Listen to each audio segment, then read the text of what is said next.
And welcome to the Film and Science Podcast, a podcast where we are challenged with articulating a love for art and storytelling. Today I am joined by my hooker friend, Lucy. Hello, everyone. Thank you, everybody, for being here today. I'm glad everybody could join us because today we will be discussing Sean Baker's 2024 release, Anora. I was very much looking forward to seeing Anora because I am a big fan of Sean Baker. I love the Florida Project. It's a little surprising to see Sean Baker so much in the public eye. Anora did not disappoint, though. I was very into it. It's so funny how certain movies have different levels of tolerance. Some movies just suck because they don't go anywhere. They don't have a lot to say. The acting or writing may be verbose. Anora doesn't have a lot to say, but it is this journey that lands on a point of resignation, which maybe isn't so common to end your film with. Obviously, resignation points usually happen right before some kind of resolution.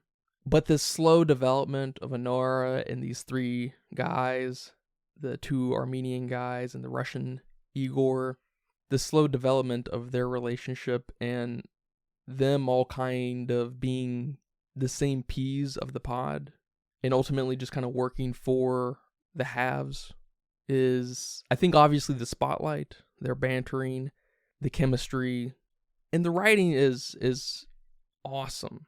But there isn't a lot of character development because they know their place. Anora rediscovers her place and then has her resignation when she's in the car with Igor, which we will discuss. But obviously for the bulk of the movie, they're just running around in the car, and it feels like it's a Cops episode, how it's shot and stuff. Like we're the fifth guy in the car with them.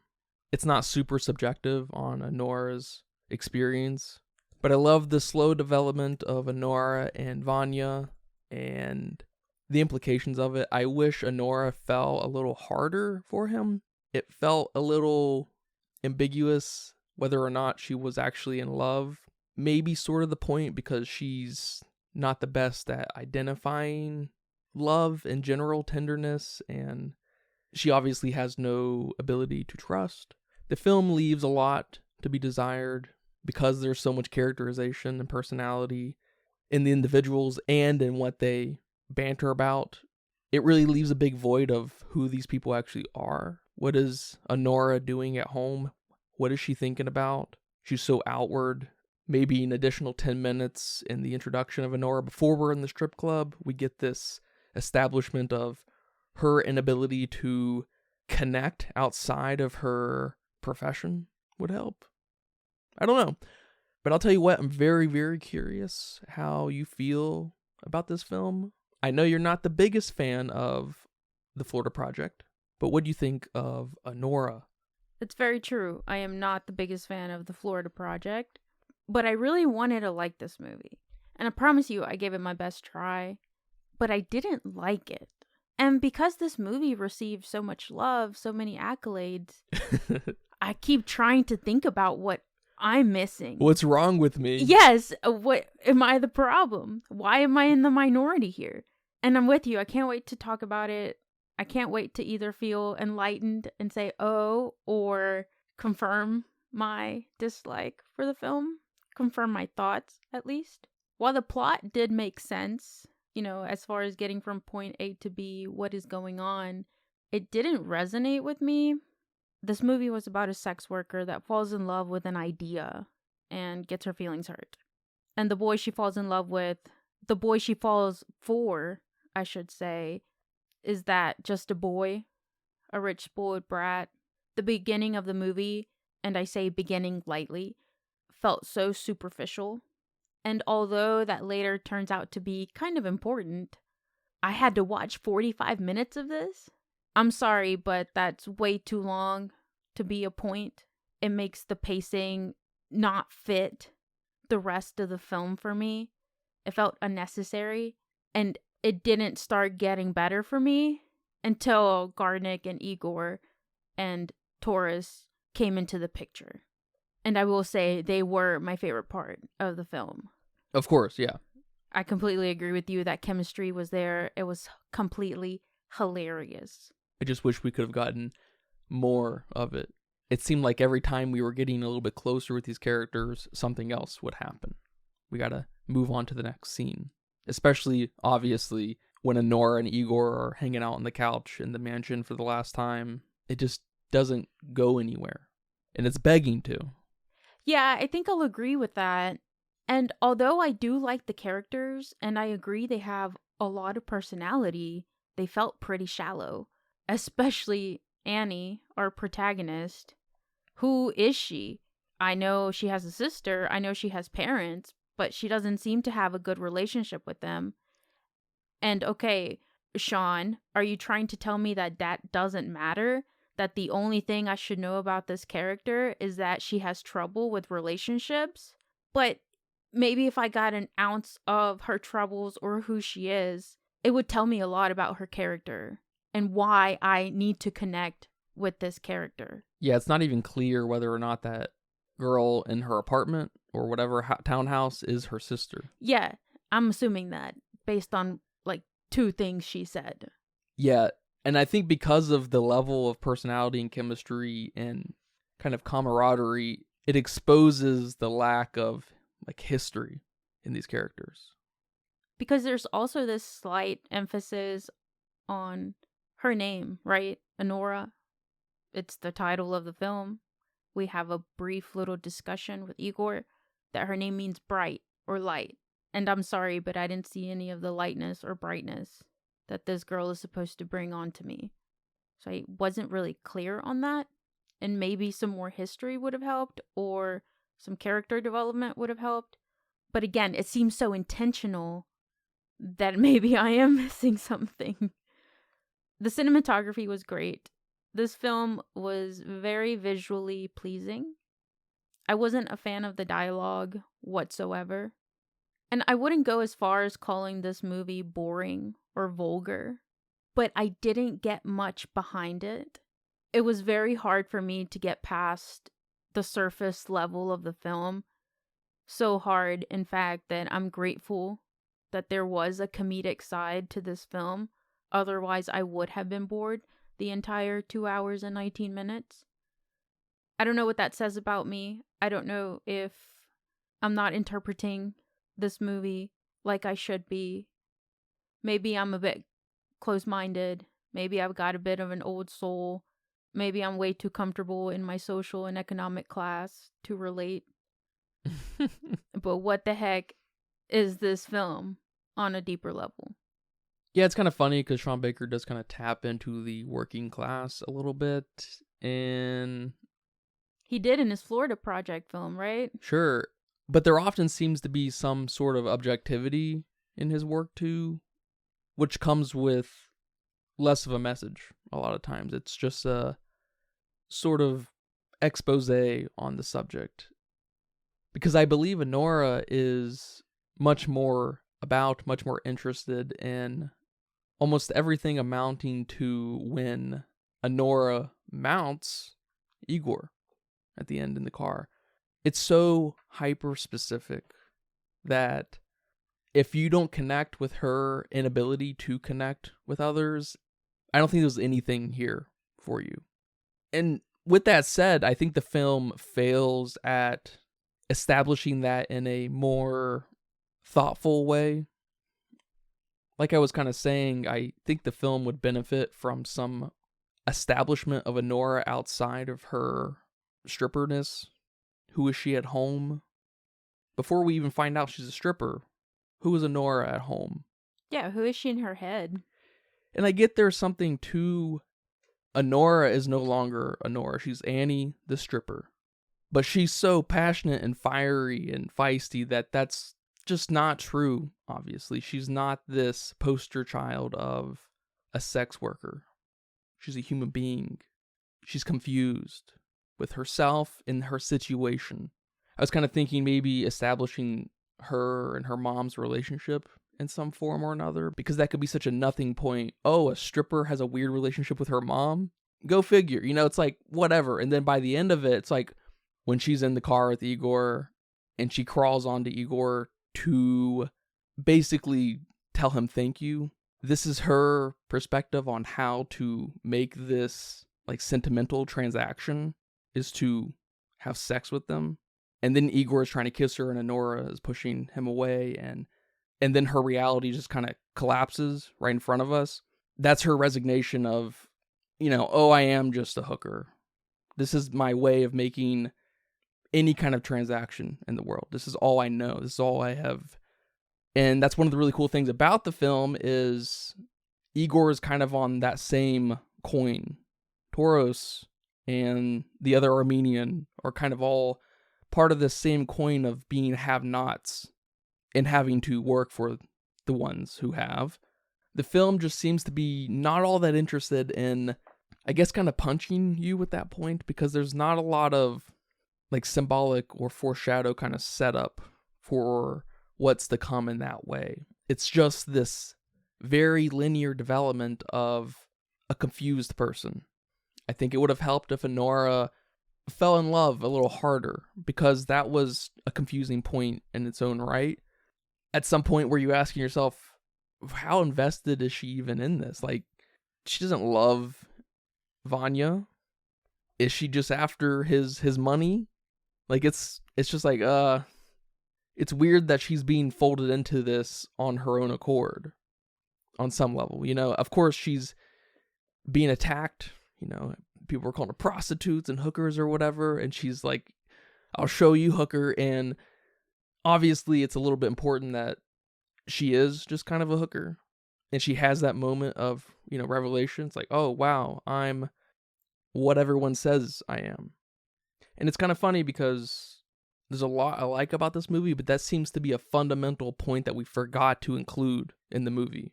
The film seems much more interested in the performances than anything else, which are great, I think, across the board, but it begs for more because of the presence of the great performance. It begs for some history, maybe begs for some proper setup. Yeah, there's definitely a lot to unpack there. And since you brought it up, let's go ahead and talk about that ending scene. That was probably the second most confusing part for me. Maybe because I wasn't fully aware of her relationship issues as I should have been. It's pretty obvious, hindsight.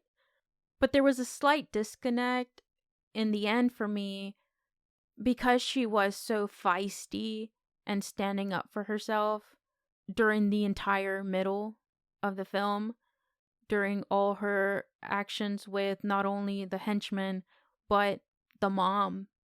I sort of expected her to crack then if she was going to crack, and she didn't.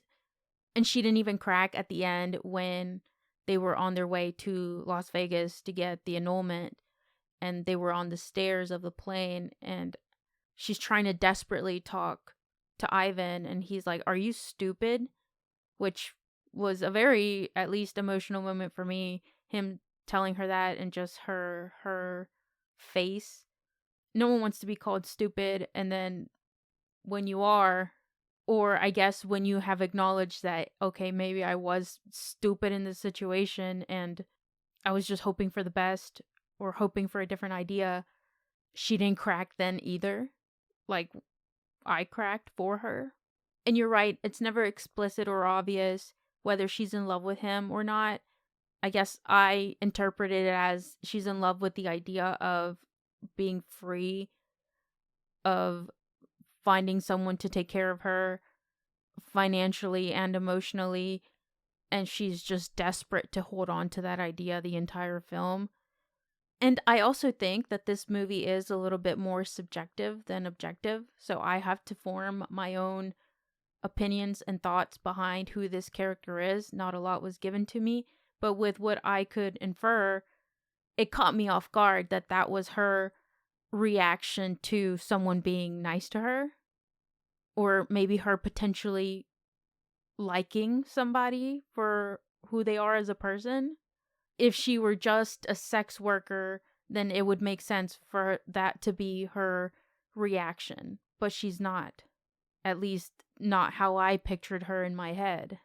But then we made her have this sexual transactional thing and just break down, and it just confused me further. Yeah, it probably would have helped if the cracks were a little more explicit with the plane, because we see it, I think, at one moment where she's like, I'm just going to take half, you know? I didn't sign a prenup.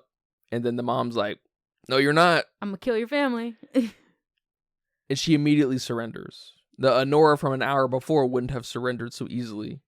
Right. I thought she was about to take off and run. And maybe, like, Igor run behind her and, like, I don't know, help her out or something. Well, I think she's also learning at this very moment that everybody's right. This is a fraud marriage. Vanya did just marry a hooker.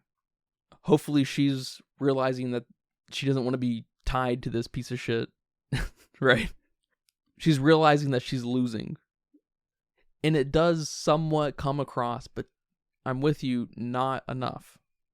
And what I mean by objective, I'm kind of speaking from the perspective, because we're so outside of everyone, especially Anora. We are just present. We're just another body with the group.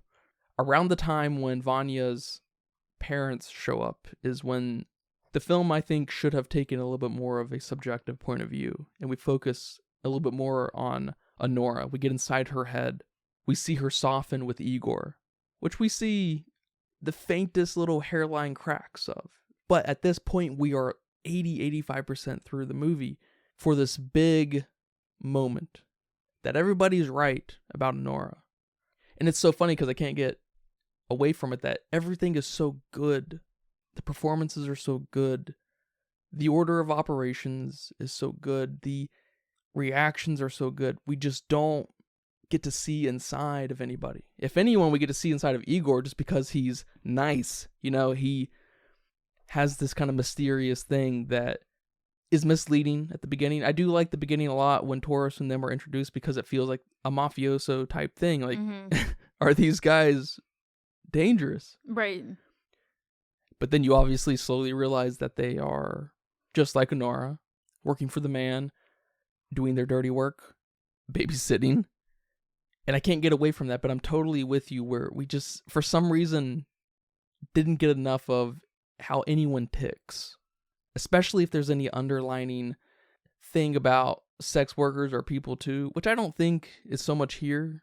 We need to humanize Anora, these people, more than just through fiery passion. You know? Okay, Anora is a badass. She's not going to let you just take advantage of her. She's got a mouth. How does she feel about what she does as a profession? What's her relationship with her sister? Especially if that's who she lives with. What's her history with New York? Yeah, I guess I was just confused with the end there because I didn't know she wanted a deep connection. Or that was something she was seeking. Yes, I know your other relationships aren't working, but I didn't know you wanted a deep connection. And it's such an intricate place to operate because I think she doesn't even know that she's missing it. I don't think she knows she's missing the ability to make those connections. I don't know that. Yeah, they need to show us that in some way. Exactly. I'm with you. I don't think this is exactly saying anything about the sex work industry. Although, after watching the Oscars and their speeches, it kind of felt like they were trying to say something about the sex work industry. So now I'm a bit confused. I didn't think this film had any kind of agenda to remove any stigma, although that seems to be quite an opinion out there looking into reviews of this film. And because I got nothing else from the movie, I guess I was grasping at straws to see what I am freaking missing here. I didn't know if it was trying to say something about the institution of marriage or the sex work industry or something about the younger generation with that speech that Toro says to the younger kids. Maybe something about not wealthy people, but how status is important. But again, nothing was very concise for me to make a point or for me to gain an emotional response. Although I did agree with that guy, Toros, when he was telling the kids that they have no work ethic. It was hilarious. That was good. There were bits and pieces I liked, but one of my other issues with the film was the dialogue. The dialogue felt a bit exaggerated. Who talks like that? Or maybe it felt a bit too subtle or surface level, that it felt like that there was no point to be made with these character interactions, or I had to do some deep inferring. Because any of the interactions with Annie and Vanya, which I've said they're very superficial, were a bit boring. Yeah, and they were almost all about money. Yeah, or, oh, you're funny. No, you're funny. Haha, why funny? Like, okay. And I get how a lot of that can feel like the point by the end of the film because she lives in this delusion. But there is this really vibrant element of humanity where you can drop these little nukes of what makes someone who they are, what they think. And the film seemed to beg for those moments, especially between Anora and Igor, and we just never got it. Yeah, it's almost like she didn't want to take any of this seriously. And by she, I mean Annie, not the actress. But Annie didn't want to take any conversation with anybody seriously. Especially that conversation at the end of the film in the mansion when they were on the couch, I think.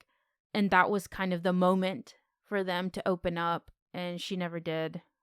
Maybe I wasn't getting some character from her if this was a moment where I misinterpreted maybe her hoodness, you know? Yeah, like Fiona and Steve and Shameless. Exactly. When you tell someone, well, fuck you, like, oh, that means they love you. Or, you know, when your little boys are tugging at your hair, oh, that means they like you, kind of thing. And me just kind of missing that. And maybe that's how I should have viewed that scene, because all she did was attack him. Yeah, and that's what I'm talking about, where if the camera would get a little bit more subjective, I don't know how, but not stay so complacent between the two and move around a little bit more and make us see the cracks of Anora. Maybe it can be entirely performative in body language. Because the only thing there that made me think that was her coming back and giving him a blanket. It's like, oh, okay, maybe now I need to rewatch this scene. And maybe now I need to rewatch the movie to look for those things, because I didn't think to look for those things. Maybe, and I mean, I kind of applaud it for how minor the cracks are. Same thing with some of the stuff on the jet, all amounting to her resignation of, I have a problem. And I don't know how I would correct it. I don't know if I would add more cracks, so we say, make them a little bit more explicit. I think I would definitely change some camera work to make us feel a little bit more of Anora. I would definitely add this humanizing element in the beginning of the film before we even see who Annie is, who's Anora. I think we'd get a lot of mileage out of that, some kind of home life introduction of Anora. It can be repulsive, it can be fiery like Anora is, but some establishment of real relationships. You know, your work relationships are work relationships. They can bleed into real life relationships, but they are different. And that mindset bled into Anora's entire psyche of how she deals with the world. But she's not a caricature of a sex worker, I don't think. Yeah, that tinsel in the hair made me think she could be, but she wasn't. Yeah, the film was entirely too humanizing and, you know, bantering like and stuff. And it was too into the development of these four people in the van running around looking for Yvonne. Like, it was not funny enough. Didn't care about being funny enough. It wasn't all that interested in a singular perspective. It almost seemed like the film kind of forgot Anora was the main character. Because, I mean, the film felt like it could have ended right after they got the annulment. Right? It just, boop, end. And we'd be none the wiser to where things were headed as far as what was developing in Anora. You know? Yeah, I'm with you. She was the bigger problem for me And it makes sense because she was our main character. She was our focus. And like I said, I did very much enjoy all the other characters. I enjoy the performances. I really liked Vanya. I like films that embrace these characters that are very flat and static and have no sort of character development, no evolvement. And one of the other ones that comes to mind for me is Regina George from Mean Girls. She's mean, she stays mean, she learns nothing, but they're such great characters. And Vanya was like that for me too. He's a brat, he's a spoiled kid, and he remains one and will always remain one. It's awesome, and it just begs the question, why do you like this guy? Like, why are you attracted to just being part of this life? Whether you like him or not, why the hell are you here? But you could say the same about Regina George. Why is the entire high school in love with her? Yeah. Why, Annie, did you put yourself in this situation that me, as the movie watcher, would never put myself in that situation? And I love that kind of duality because when Tauros and them get involved, it feels like a mafioso type thing. You know, she's tied up. It's kind of like, okay, where are things headed? Yeah. You know, they're Russian, Armenians, I don't know. But then at some point, Tauros also says that he's Yvonne's babysitter. It's like, that kind of brings him down to earth. You know, he's doing a baptism and everything. It brings him down to earth. I wish we could have got more of Tauros, especially. I liked him a lot. Yes. He's his godfather. See, it's his godfather. Like, there's this Yes. texture here that's, like, awesome, but because it's so good, it just, you see these holes with such a level of clarity that it damages the greater work. I loved Vanya's parents. Oh, they were great. They were fucking great. I love the dad. I love that moment that he was laughing at the end there with the annulment and the feistiness Anora brought to the family that probably is rarely seen. You know, no one talks to them that way. And just how of a dad move that is to just lay back and watch it all unfold. Yeah, Vanya's parents are awesome. We get so much out of them so quickly. It's just like everyone else, really, where there's just so much flavor out of these people. They get much more of a pass because they're in the film for, 15 minutes. But even then, Vanya's obviously a mama's boy, deeply. And we even get this nice little texture of how pissed she is at him. She's pissed at the situation, and none of that's directed towards Vanya. It's all directed towards everyone else, especially Anora. Because Igor at one point says something like he wants Vanya to apologize to Anora, and then the mom's like, my boy doesn't apologize to anyone. What are you talking about? And it's like, oh, okay, so Vanya's not in trouble here. He's not to blame one bit. Honora's just this manipulative hooker in her eyes. I also liked in that scene how they were treating the annulment lady, the divorce lady, and they're throwing papers and pens at her, and she's just real customer service friendly, and she's like, oh, okay, and it's all so good. I'm just missing the point, the overall point, at least. No, I'm definitely with you, and I feel like there are parts I like. I feel like there are more parts I don't like than parts I do like. There are very small bits and sections that I enjoyed, but I didn't enjoy them from a getting anything out of it. Yeah, bigger picture moment, exactly. Besides, oh, that was hilarious. And that's probably maybe 30 minutes out of the whole 2-hour, 19-minute film, which is not good. The first 45 minutes, and I think that's how long it is, the beginning up until we meet the boys, bored the heck out of me. Because although I normally am there for spontaneity in a film, two lovebirds getting married, they weren't lovebirds. There was no love. There was no clear, even infatuation.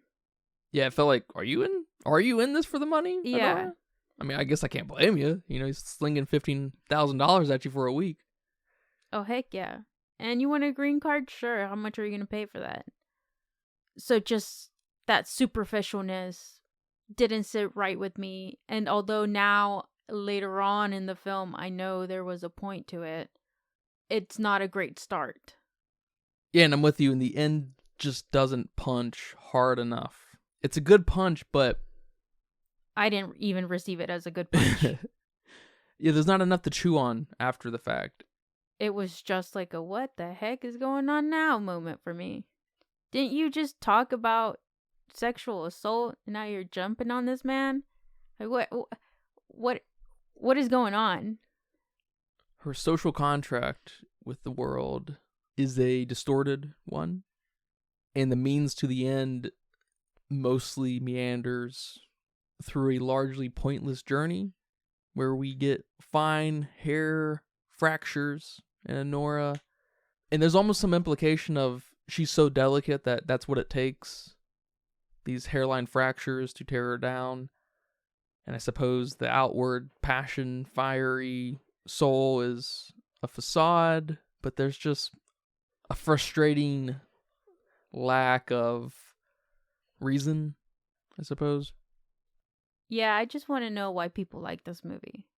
I like this movie, and I can't give you a complete, concise reason why outside of the effort. We do appreciate film for confidence and effort. All right, man. Well, thank you for watching Anora with me and talking about it here today. You're welcome. Do you have a budget guess? I know this was overstated, that it was an indie film.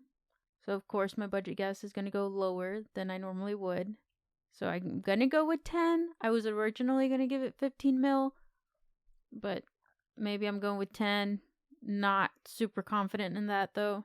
Well, it says here that it was $6 million. Oh, wow. And it went on to make $41.4 million. Very limited release, I believe. So that's awesome. It is awesome. And over on Letterboxd with 1.43 million people, they weighed in at a 4.0. Oh my gosh. I don't get it. I'm sorry. I am in the deep minority here. And maybe I should have seen what people thought of this film when it came out and not after it won all the awards it won. So maybe now reviews are a bit inflated, and I can't fault anyone because watching this film, knowing it won something, makes me think I'm missing something for sure. It's the Gladiator thing all over again. Yeah, something like it for sure. I'm giving it a 2. I debated giving it a 3, but a 3 would just be an okay film. Something enjoyable, something I would probably recommend to somebody. I wouldn't recommend this film. I wouldn't watch it again. About half of it wasn't enjoyable to me. I got nothing out of it besides a few laughs. I don't understand how it won 5 Academy Awards. But I also don't understand how Everything Everywhere All at Once won 7. Not last year, but the year before. Maybe I'm just stupid. Like Anora. Like Anora. Yeah, I don't know in what world Anora wins the Academy Award for editing. I don't care about the others. Actress, she's great. Editing? Conclave. All the way. Was it even nominated? I can't even remember, but it had the slickest editing maybe ever. I did like his speech, though, about going to the movies, to experience movies. I enjoy that a lot. Maybe they should lower food concession prices, just me. But maybe I'm just not a Sean Bacon fan. That's 2 for 2. It's kind of ironic in some way for Sean Baker to say something about going to the movies when you would think the core Hollywood mega studios would want to preach that more to take your money. Yeah. It's kind of sad that someone like him, he's a great director. I love him. But it's kind of sad that someone on his level, well, now he's a Academy Award winning director, so maybe he's reached S-tier director. I'm not sure about that equation, but you'd think all the major studios would be much more interested in to the degree of being obsessed with trying to get people in theaters, when the reverse seems to be true. getting them out of theaters and putting them on your streaming service. Yeah, Anora is a really complicated movie to kind of place in my mind. I like 95% of it a lot. But like I was kind of saying, everything is so good that it puts everything I'm missing into such clarity that it just constantly makes me think, what's the point? Where are we headed? I love the structure of ending where we land at her moment of resignation. But the means of getting there are just like, there's like a 5 out of 5 movie in this that I could never convince myself of. So I am struggling with deciding kind of a 3.5, but I think I'm leaning 3. I love the characterization and texture. We don't have any history. We don't have any reason within characters, how they reason. Great performances that obfuscate the bigger problem. Great use of the camera when we could have had these nuke of a nuggets that show us something, the shattering of Anora, the warmness of Igor, the normalness of Toro, you know? Because the flat characters work, and it kind of goes to show you what they have here. Vanya, he's excellent because he serves that purpose perfectly. He's super flat, and he's obviously supposed to be. He doesn't have the stage to offer anything else. The parents in a similar way. Even Igor in some way, but he's that little mallet kind of cracking this egg. A little bit more out of Igor's grandma would have been great. It's definitely a film I'm going to have to wrestle with for until I forget. I watched it. But Conclave should have got Best Picture of the Year. But thank you again for talking about this film, and thank you guys for listening to this episode of The Filmistines. Hope you guys enjoyed that.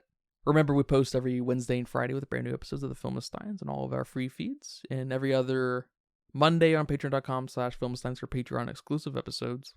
Our next free episode will be on Sing Sing with Coleman Domingo and the prison. They're doing theater. Very interested in that movie. I like movies about making the best of a situation, a terrible situation, a shitty situation. Yeah, I'm very excited to see that. I hope you guys enjoyed that episode. Look forward to that. Remember to leave nice comments, thoughts, and ideas on our Patreon as well. Come subscribe to our YouTube, please. Come request a film. We appreciate all the support. Thank you guys very much. But until next time, take care. Bye-bye. Bye-bye. And that's a wrap for today's episode of The Filmistines. Thanks for tuning in and joining us on our cinematic journey. We hope you enjoyed the discussion and gained some new insights and perspectives on the world of movies. Don't forget to subscribe to our podcast on your favorite platform, especially Patreon at patreon.com/Filmistines. And follow us on social media for more film-related content. We love hearing from our listeners, so if you have any feedback, suggestions, movie recommendations, or book recommendations, please feel free to reach out to us. Until next time, keep watching and keep loving the magic of movies. This is The Filmistines signing off.